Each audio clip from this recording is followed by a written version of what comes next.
Clip number 938۔ اس clip میں آپ قرآن پاک کی سورہ نور کی آیت نمبر 2 اور 3 کی تلاوت، ترجمہ قرآن اور تفسیر قرآن صراط الجنان سماعت فرمائیں گے۔ بسم اللہ الرحمن الرحیم۔ ترجمہ اللہ کے نام سے شروع جو نہایت مہربان رحمت والا ہے۔ الزانیۃ والزانی فاجلدوا کل واحد منہما 100 جلدۃ ولا تأخذکم بہما رأفۃ فی دین اللہ ان کنتم تؤمنون باللہ والیوم الآخر وَلْيَشْهَدْ عَذَابَهُمَا طَائِفَةٌ مِّنَ الْمُؤْمِنِينَ۔ ترجمہ جو زنا کرنے والی عورت اور زنا کرنے والا مرد ہو تو ان میں سے ہر ایک کو 100 کوڑے لگاؤ، اور اگر تم اللہ اور آخرت کے دن پر ایمان رکھتے ہو تو تمہیں اللہ کے دین میں ان پر کوئی ترس نہ آئے، اور چاہیے کہ ان کی سزا کے وقت مسلمانوں کا ایک گروہ موجود ہو۔ الزانیۃ والزانی،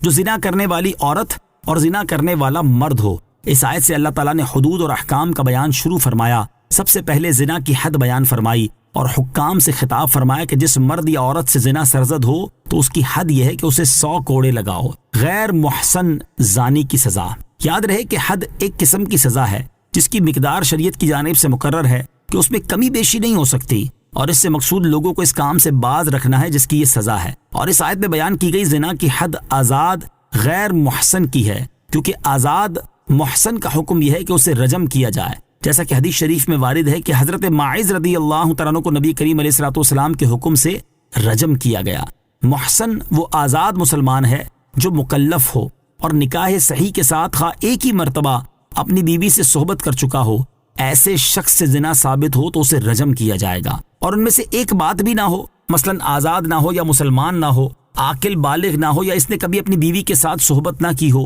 یا جس کے ساتھ صحبت کی ہو اس کے ساتھ نکاح فاسد ہوا ہو، تو یہ سب غیر محسن میں داخل ہیں، اور زنا کرنے کی صورت میں ان سب کا حکم یہ ہے کہ انہیں 100 کوڑے مارے جائیں۔ وَلَا تَأْخُذْكُمْ بِهِمَا رَأْفَةٌ، تمہیں ان پر کوئی ترس نہ آئے۔ اس آیت کا معنی یہ ہے کہ ایمان والوں پر لازم ہے کہ وہ اللہ تعالیٰ کے دین کے معاملے میں انتہائی سخت ہوں، اور اس کی نافذ کردہ حدود کو قائم کرنے میں کسی طرح کی نرمی سے کام نہ لیں کہ کہیں اس کی وجہ سے حد نافذ کرنا ہی چھوڑ دیں یا اس میں تخفیف کرنا شروع کر دیں۔ وَلْيَشْهَدْ عَذَابَهُمَا طَائِفَةٌ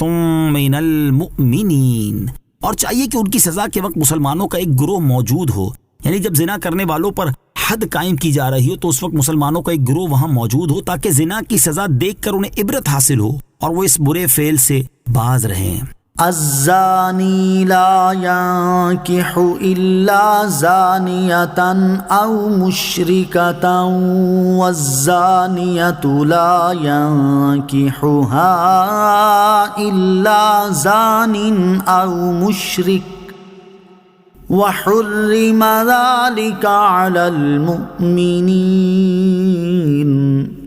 ترجمہ زنا کرنے والا مرد بدکار عورت یا مشرکہ سے ہی نکاح کرے گا، اور بدکار عورت سے زانی یا مشرک ہی نکاح کرے گا، اور یہ ایمان والوں پر حرام ہے۔ الزانی لا ينكح الا زانیۃ او مشرکہ، زنا کرنے والا مرد بدکار عورت یا مشرکہ سے ہی نکاح کرے گا۔ ارشاد فرمایا کہ زنا کرنے والا مرد بدکار عورت یا مشرکہ سے ہی نکاح کرنا پسند کرے گا، اور بدکار عورت سے زانی یا مشرک کی نکاح کرنا پسند کرے گا، کیونکہ خبیث کا میلان خبیث ہی کی طرف ہوتا ہے، نیکوں کو خبیثوں کی طرف رغبت نہیں ہوتی۔ اس آیت کا ایک معنی یہ بھی بیان کیا گیا ہے کہ فاسق و فاجر شخص نیک اور پارسا عورت سے نکاح کرنے کی رغبت نہیں رکھتا، بلکہ وہ اپنی جیسی فاسقہ فاجرہ عورت سے نکاح کرنا پسند کرتا ہے۔ اسی طرح فاسقہ فاجرہ عورت نیک اور پارسا مرد سے نکاح کرنے کی رغبت نہیں رکھتی، بلکہ وہ اپنے جیسے فاسق و فاجر مرد سے ہی نکاح کرنا پسند کرتی ہے۔ شان نزول، اس آیت کا شان نزول یہ ہے کہ مہاجرین میں سے بعض بالکل نادار تھے، نہ ان کے پاس کچھ مال تھا، نہ ان کا کوئی عزیز قریب تھا،